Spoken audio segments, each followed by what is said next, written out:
Hey everybody, I'm Gyton, aka the Terrible Australian of Supermastery.com, and welcome to my video review of the brand new Australian film, The Dressmaker. So let's get right into it.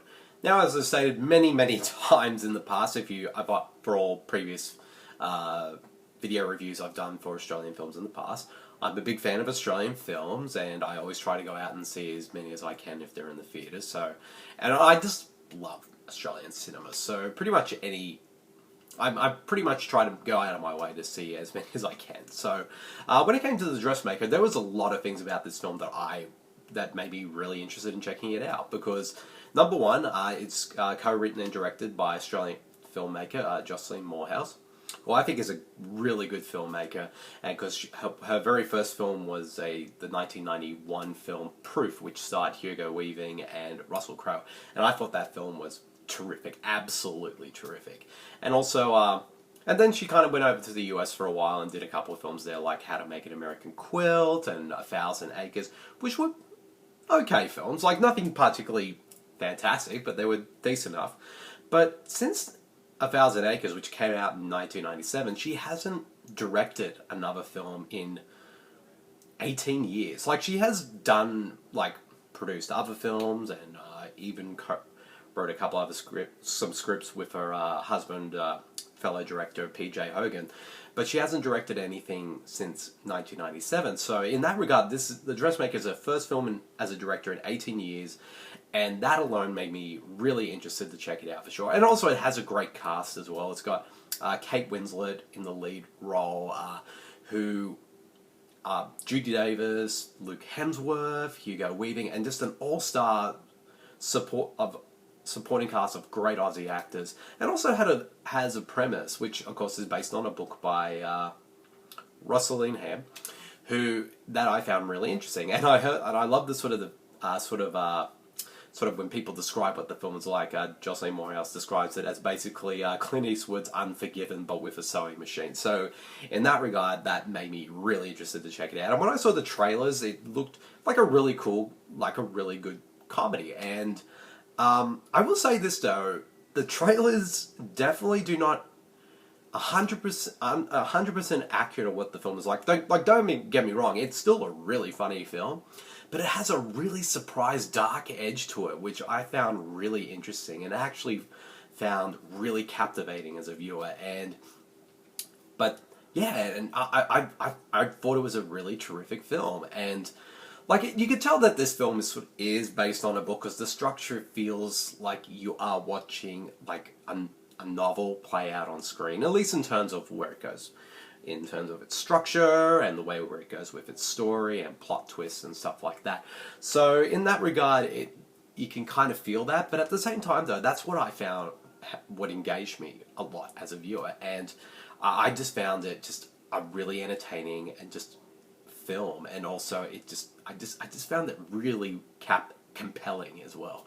And Kate Winslet, who plays an Australian, she does a really good Australian accent, but you know, you expect that because she's Kate Winslet. She's a great Oscar-winning actress, and she can play anything. So, but to be fair, this is like the second time she's done an Aussie accent in a film, because she did that for Holy Smoke back in the 90s. But she does a really good job here, and also the supporting cast, everyone does really good in the roles, kind of like, but in the sort of the major ones, like Hugo Weaving and Luke Hemsworth.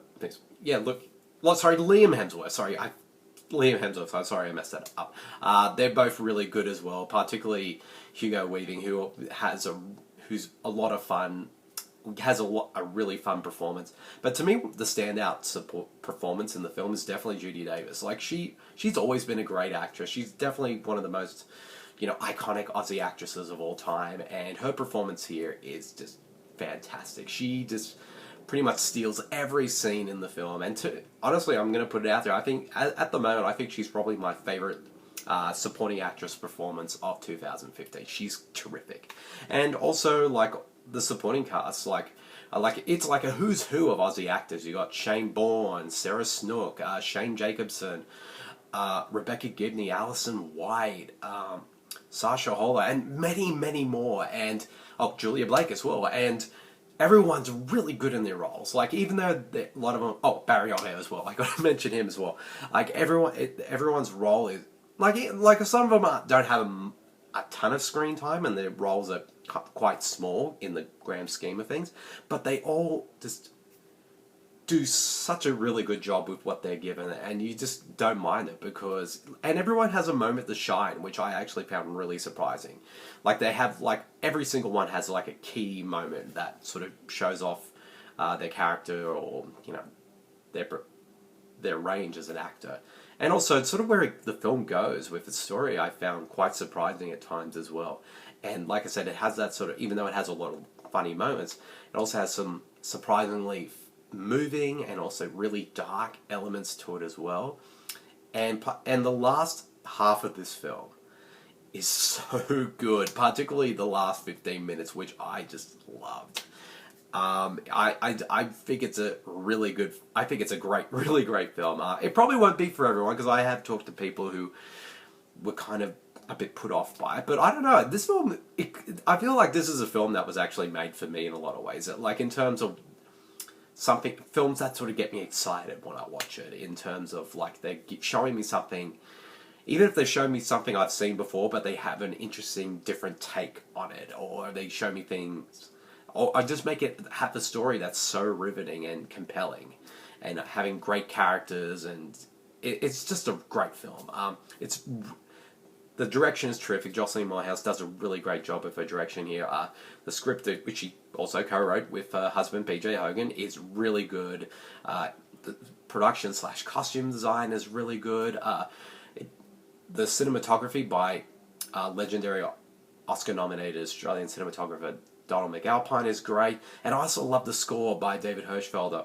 It's sort of, it's a very Western flavored score, like very spaghetti Western, and that's one of the things I loved about the film. So, but that's not to say it's not perfect. Like, it does have its flaws, and kind of mainly, even though I love sort of where it went with the story, it does feel like you're watching a novel, and it's kind of hard to explain what that means, but I think if you sort of read the bunch of novels in terms of how they're structured and where they go with their story and whatnot, you can kind of get that on here, and so you know you're kind of watching a movie version of a novel on the big screen with this one. Not to say it's a bad thing, but that's the sort of, I guess you could say, kind of contrived. Like, the sort of structure and plot and twists and all that feel a bit contrived, but the good kind of contrived, but still very contrived. So, yeah, I think it's a great film, and definitely another one. Australia's had a great year for cinema in 2015, and this is definitely up there as one of the best for sure. So, if I had to give The Dressmaker a rating, I'm giving it 4.5 stars. I thought it was terrific. So, yep, that's the end of my video review of The Dressmaker. I hope you guys all enjoyed it, and I'll see you all later. See you, everyone. Bye.